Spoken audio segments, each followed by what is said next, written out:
Pen రాస్తుందా, మనసు రాస్తుందా? అంటే నా మనసే రాస్తుంది. మనసే రాస్తుంది. అంటే ఇప్పుడు అన్నారు కదా, అప్రయత్నంగానే కొన్ని కొన్ని పదాలు అలా పడిపోతూ ఉంటాయి, వచ్చేస్తుంటాయి.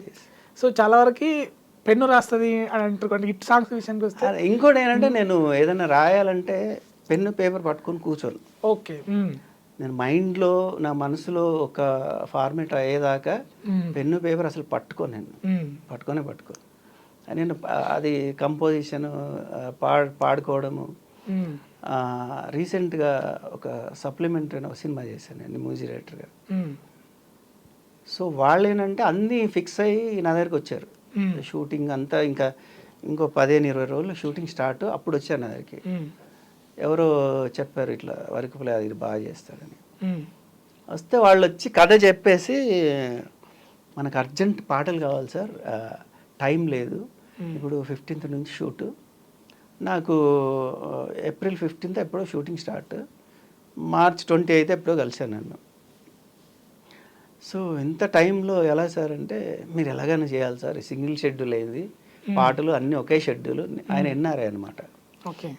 నేను మళ్ళీ యూకే వెళ్ళిపోవాలి చేసి డిసెంబర్లో రిలీజ్ చేసి వెళ్ళిపోవాలి సార్ అన్నారు. సరే అని ఆయన ఏంటంటే ఇంకా అడ్వాన్స్ ఇచ్చారు, అంతా అయిపోయింది.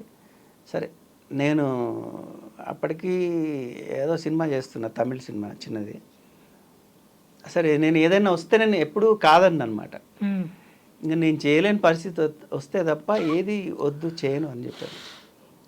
సరే ఏం చేశానంటే, ఏది రాయలేదు, కంపోజింగ్ చేయలేదు, డైరెక్ట్ స్టూడియోకి వెళ్ళిపోయి ఒక నా కీబోర్డ్తో రిథమ్ అవి వేసుకొని డైరెక్ట్ మైక్ దగ్గరికి వెళ్ళి ఆ సిచ్యువేషన్ నాకు ఏమనిపిస్తుంది అది పాడాను.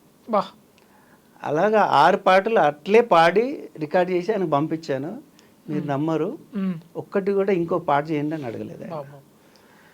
స్పాంటేనిటీ అలా. సో అట్లా జరుగుతుంటుంది. అంటే నేను ఎప్పుడు 24 గంటలు నేను పడుకున్నా, కూర్చున్నా, లేచినా మ్యూజిక్ అనేది రన్ అవుతానే ఉంటుంది నాలో. నాకు పాట తప్ప వేరే విషయాలు ఎక్కువ ప్రేమ అసలు ఏం ఉండదు. అంటే మొన్నటి వరకు కూడా మనుషులంటే ఎక్కువ ప్రేమ ఉండేది. ఈ మధ్యలో మనుషుల మీద కూడా ప్రేమ పోయింది. ఇంకా పాట మీద ఎక్కువ ఇంకా కాన్సన్ట్రేషన్ వచ్చింది అనమాట. ఓకే.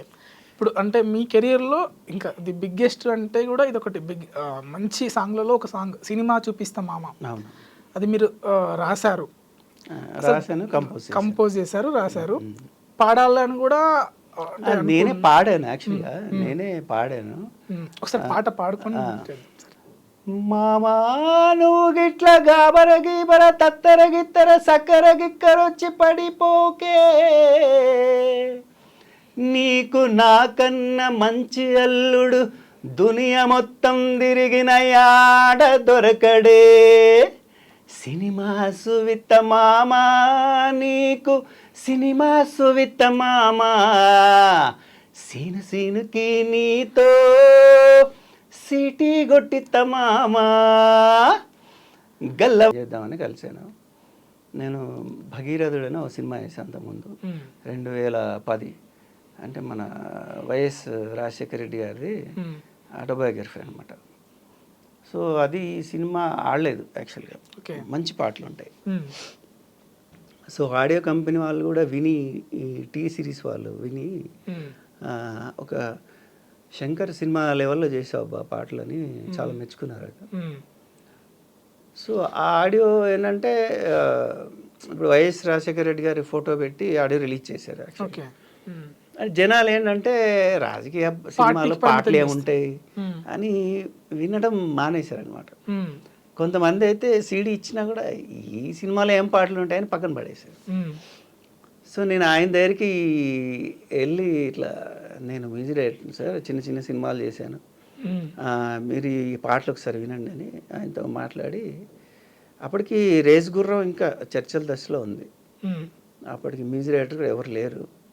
సో ఆయన్ని కలిసాక ఆయన ఏమన్నారంటే, సరే చూద్దాము, అంటే నీ గురించి చెప్పారు, కొంతమంది చెప్పారు, బట్ ఎట్లా ఉంటుంది పెద్ద సినిమా అంటే అంత తొందరగా ఇవ్వరు స్టార్ హీరోలకి, సో నేను చూస్తాను, నేను పాటలు వింటాను, మాట్లాడదాం మనం అని ఇంకా ఆయన పంపించేశారు.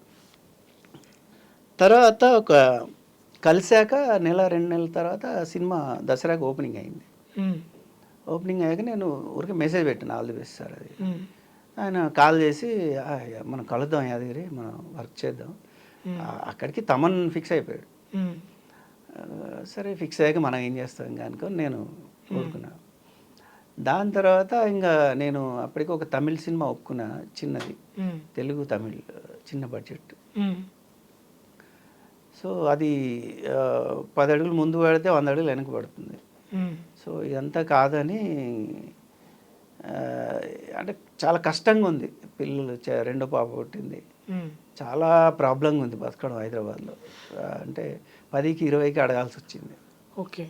సో ఇంకా ఇది మనకు ఎవరు, అప్పుడు యాదిరెడ్డి గారు కూడా సినిమాలు చేయట్లేదు. సో మనకి ఇంకా ఇండస్ట్రీలో ఎవరు తెలీదు. ఏదో సంపంగి ఎప్పుడో వచ్చింది కానీ ఇప్పుడు ఎవడు పట్టించుకునేవాళ్ళు లేడు. మెయిన్ ఏంటంటే మనకు ఆఫీసులు ఎక్కడ ఉంటే తెలీదు, మనకు పిఆర్ లేదు.